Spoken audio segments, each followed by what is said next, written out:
Okay, welcome back.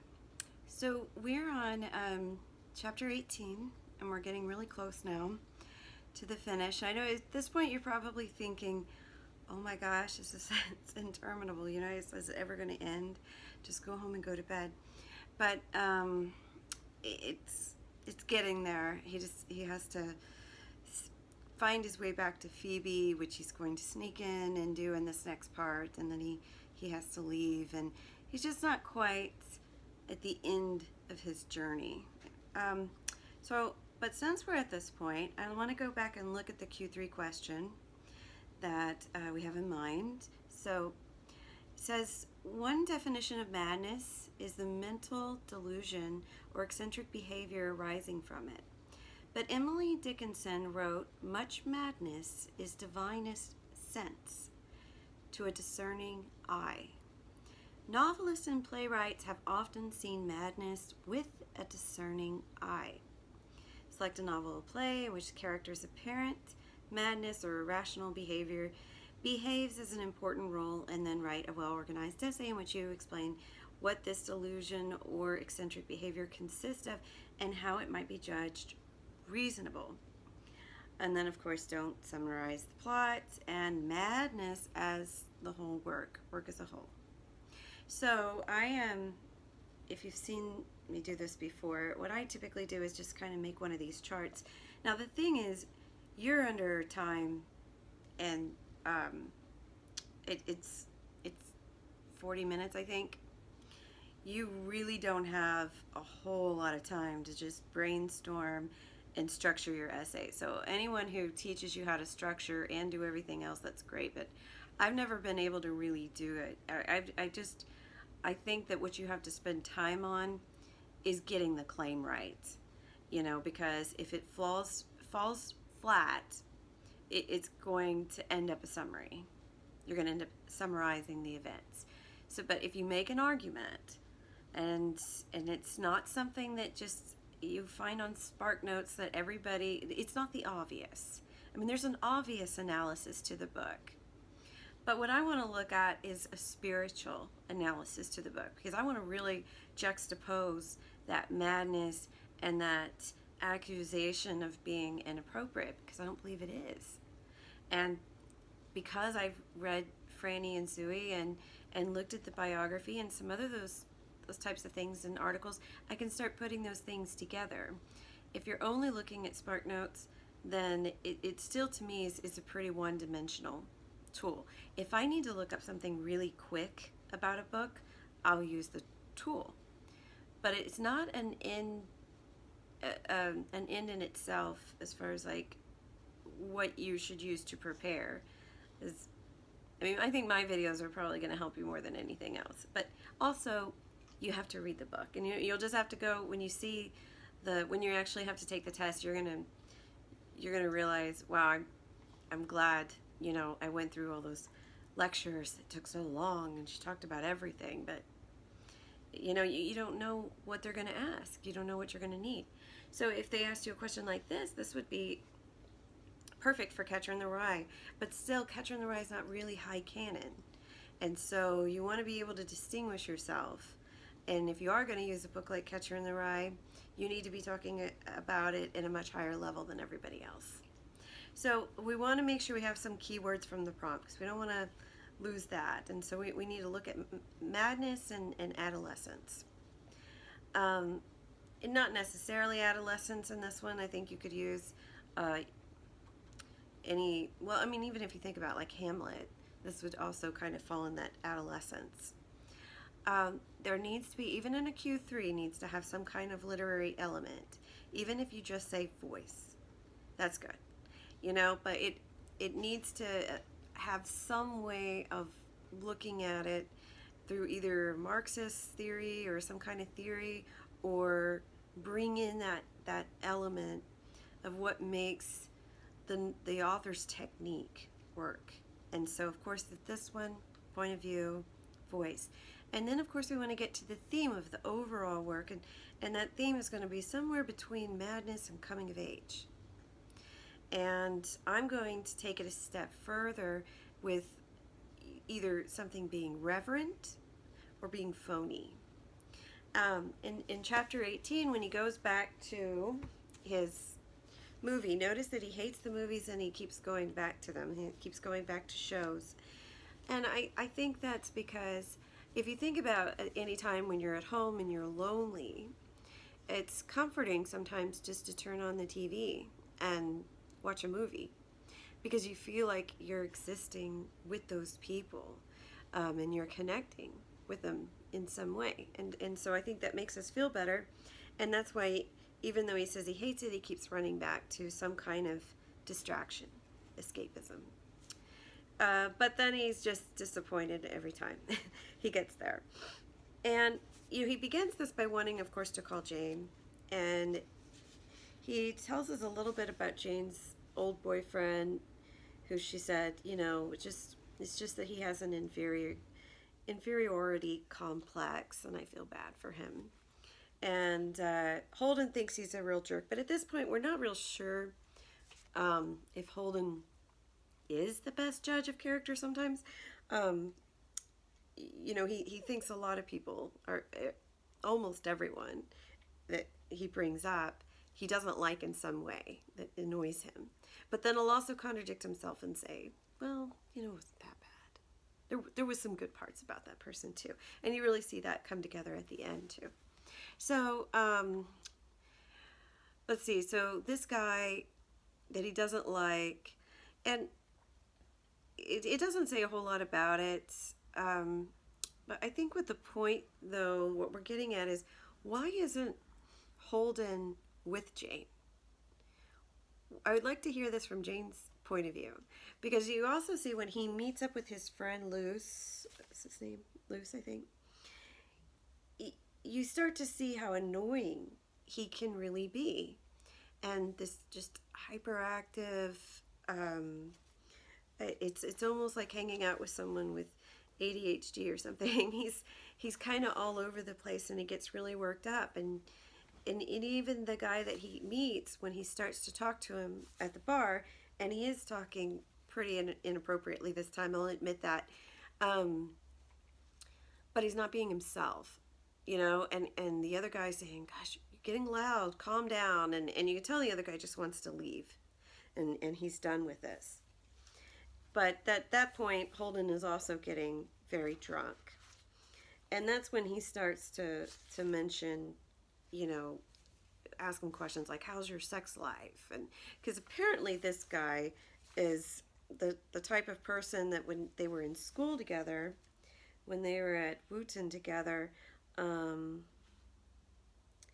he said that, old Louse, what a guy.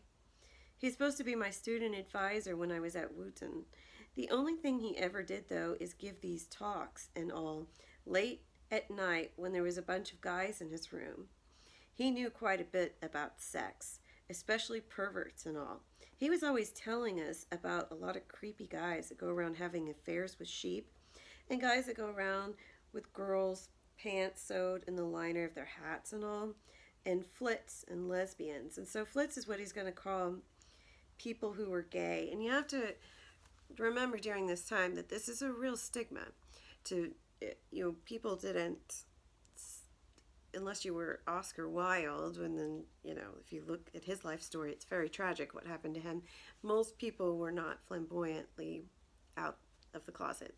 They didn't, it was just so discriminated against that nobody wanted anyone to know. And it's not to say that it's not still difficult, because it is, but we've come a long way. Just to give you an example, Ellen DeGeneres, I remember in the 80s when she said on her show, Ellen, I'm gay, and she just said it, and they, the sponsors wouldn't support the show anymore. She lost everything. And then now, she's a huge celebrity, but people take time to change as a society. And one of the fears I think I mentioned early on about post-traumatic stress was that early on, some doctors were connecting it with latent homosexuality. And listen to this part. He said here's this guy who's an intellectual and everybody's going to listen to whatever he says because he has a really good vocabulary and he must know what he's talking about.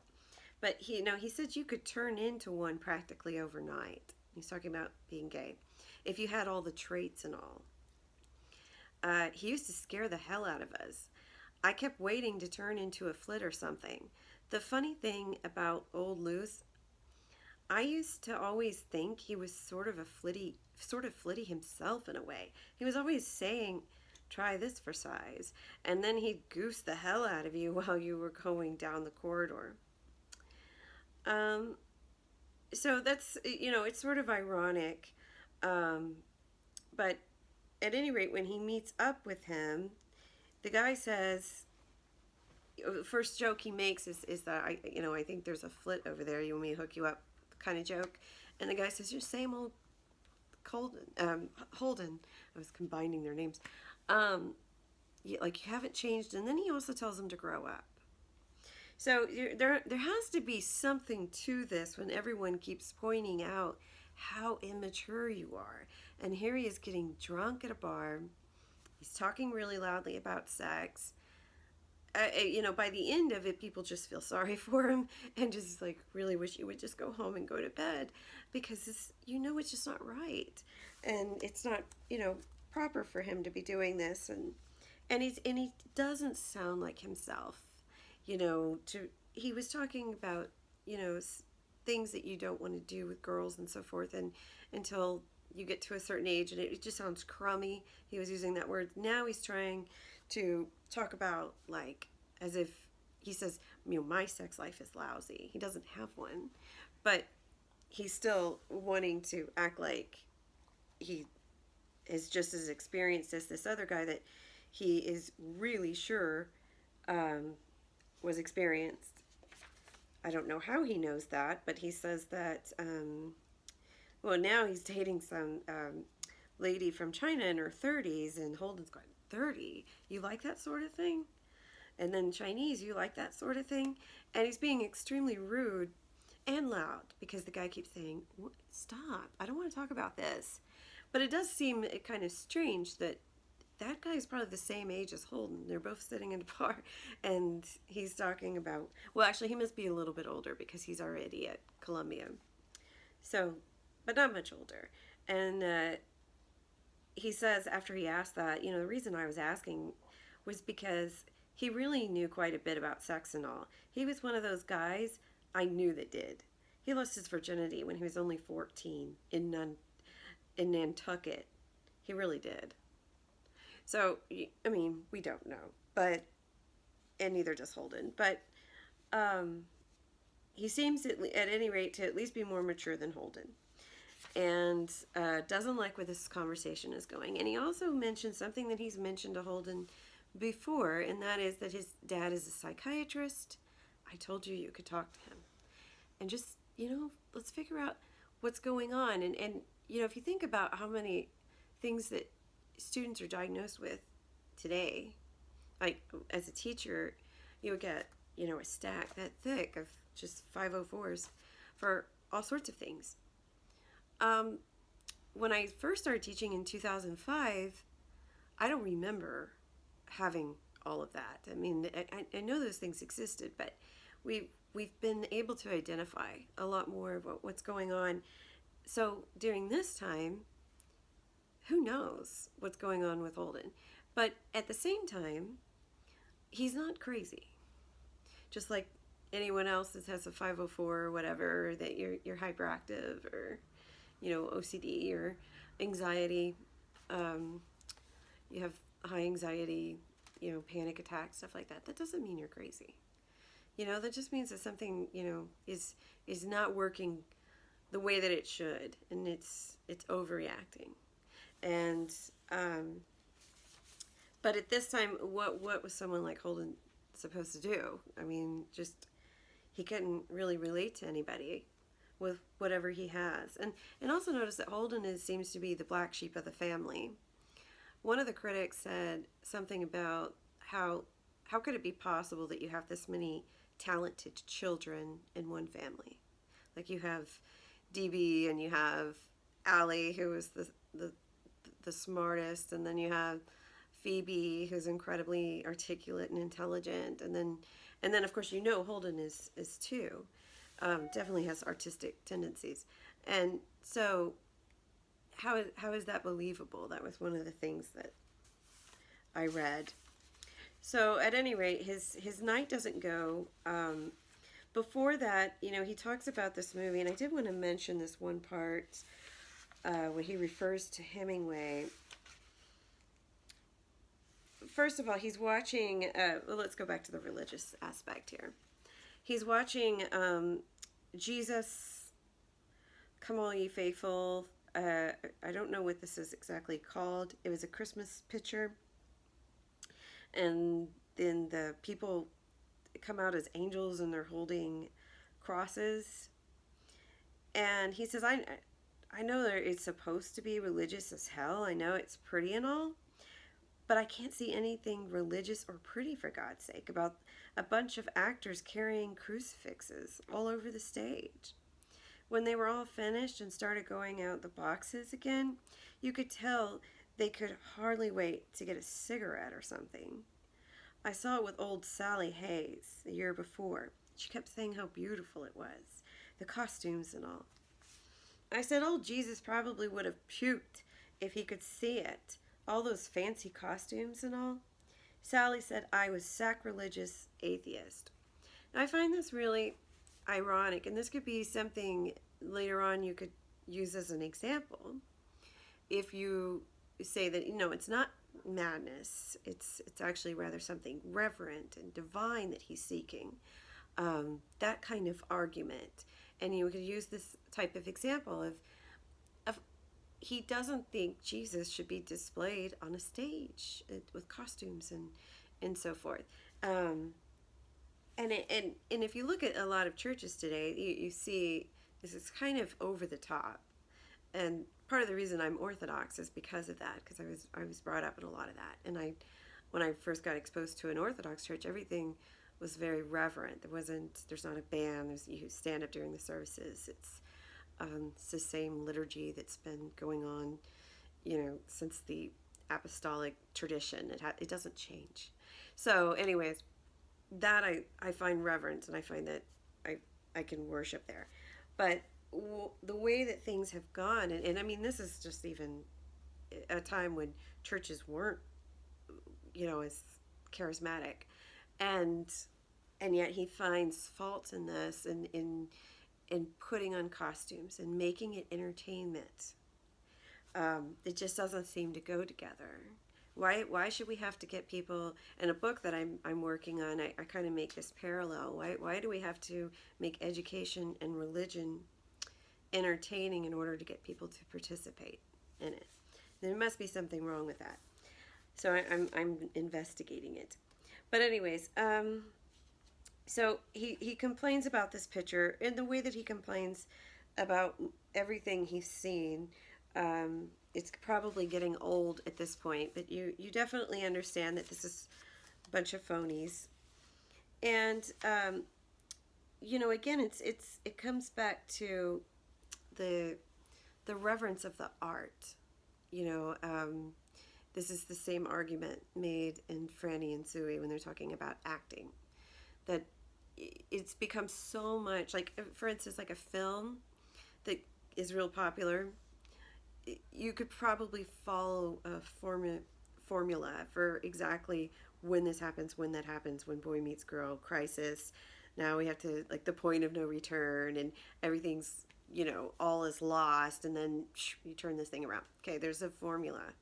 I know, because I've tried to write a screenplay, and I tried to stay close to the formula, just so I know, because that's what's going to be expected.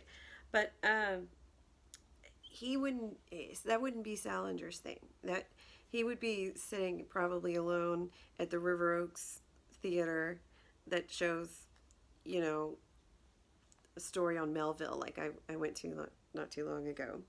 I forget what it's called, but something to see. Anyways, Sally Hayes was, I think, supposed to be Una O'Neill, who he dated. She was the daughter of a famous playwright, Eugene O'Neill, and she ended up, I don't know, stop, Shiloh. She ended up marrying Charlie Chaplin, and he was, probably, 36 years older than her. And Salinger called him a dirty old man. But what's ironic is later on, that kind of at least 25, maybe 30-year age difference was happening with Salinger when he was dating and finding girls really young. I mean, like 17, young, 18, maybe. I forget how old he was, but there was at least like maybe a 30-year gap in one of them. Anyways, I have to look that up. But he liked really young girls, and some people will think that's a little bit creepy because his themes are all very childlike. But if you listen to anybody who's been interviewed who knew him, there they would say that there wasn't anything creepy about him. It was just he just found young women very innocent. Okay, so anyways, so Sally Hayes might be that person because then she would have been really into theater and very good looking. But in the end, I don't think that he ever quite got over the fact that she married Charlie Chaplin. But at any rate, he brings back up his brother in this. And you know how I just showed you the Q3 question? Well, Allie actually is asked by DB who is a better poet, Emily Dickinson or Rupert Brooke. And he says Emily Dickinson, which is true. But remember the word she used also in the divinest. Is madness, could it possibly be divine?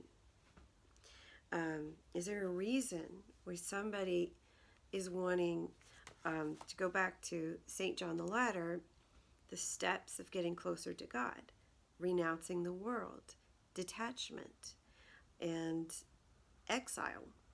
And I think you can see those elements here. So you could make a case for that in your claim. Okay, when he's talking about a war movie that he doesn't like, and he brings up DB was in the Army. And it sounds like Salinger here because he says that he was in the Army so goddamn long. That's the whole trouble. My brother DB was in the Army for 4 goddamn years. He was in the war too. He landed on D-Day and all. Well, so did that's Salinger. I was practically a child at the time, but I remember when he used to come home. And he says that he just started coming home and not being able to talk or do anything. He wants to just lay around on the couch. And emotionally, just distraught. So he talked later when he went over to see he didn't get wounded or anything. He didn't have to shoot anybody. All he had to do was drive some cowboy general around all day in a command car. Allie once asked him wasn't it sort of good that he was in war because he was a writer and it gave him a lot to write about and all. And so I think that's kind of similar to Salinger's experience too. But what's interesting when he gets back on the subject of books, he talks about A Farewell to Arms, which was written by Hemingway. And he says that the main character, who is Lieutenant Henry, was supposed to be a nice guy and all. I don't see how DB could hate the Army and war and all so much and still like a phony like that. And then he talks about, he brings up Fitzgerald right after Hemingway. And Fitzgerald and Hemingway were friends, but then they turned more into rivals.